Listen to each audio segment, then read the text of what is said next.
সন্তান হিসাবে আমার মন আমার মায়ের বিছানার পাশে পড়ে আছে সেই হাসপাতালের ঘরে, কিন্তু সেই মানুষটি যাদের জন্য জীবনকে উৎসর্গ করেছে, অর্থাৎ আপনারা এই মানুষগুলোকে যাদের জন্য দেশনেত্রী খালেদা জিয়া জীবন উৎসর্গ করেছেন নিজের জীবন, সেই মানুষগুলোকে আমি কোনোভাবেই ফেলে যেতে পারি না। এবং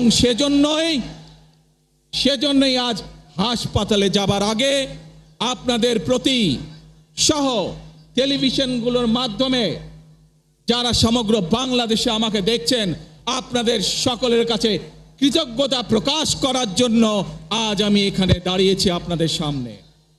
প্রিয় ভাই বোনেরা, আসুন আমাদেরকে আজকে নিশ্চিত করতে হবে, আমরা যে ধর্মের মানুষ হই, আমরা যে শ্রেণীর মানুষ হই, আমরা যে দলেরই রাজনৈতিক দলের সদস্য হই অথবা একজন নির্দলীয় ব্যক্তি হই, আমাদেরকে নিশ্চিত করতে হবে যে কোনো মূল্যে আমরা আমাদের এই দেশের শান্তি শৃঙ্খলাকে ধরে রাখতে হবে।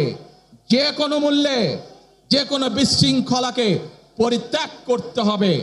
যে কোনো মূল্যে আমাদেরকে নিশ্চিত করতে হবে যাতে মানুষ নিরাপদ থাকতে পারে।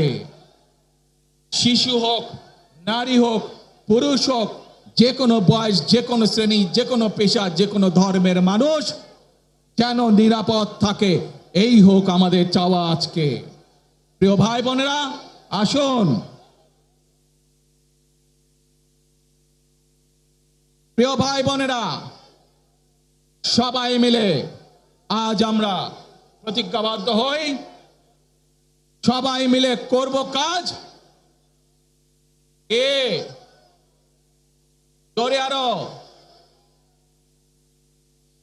সবাই মিলে করব কাজ, কর্মমোদের বাংলাদেশ।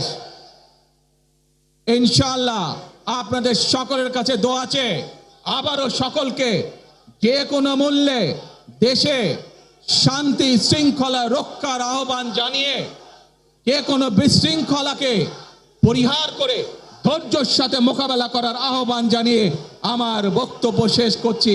আবারও আপনাদের কাছে কৃতজ্ঞতা প্রকাশ করছি আজকে আমাকে এইভাবে বরণ করে নেওয়ার জন্য। আল্লাহ হাফেজ। বাংলাদেশ জিন্দাবাদ, বাংলাদেশ জাতীয়তাবাদী দল জিন্দাবাদ।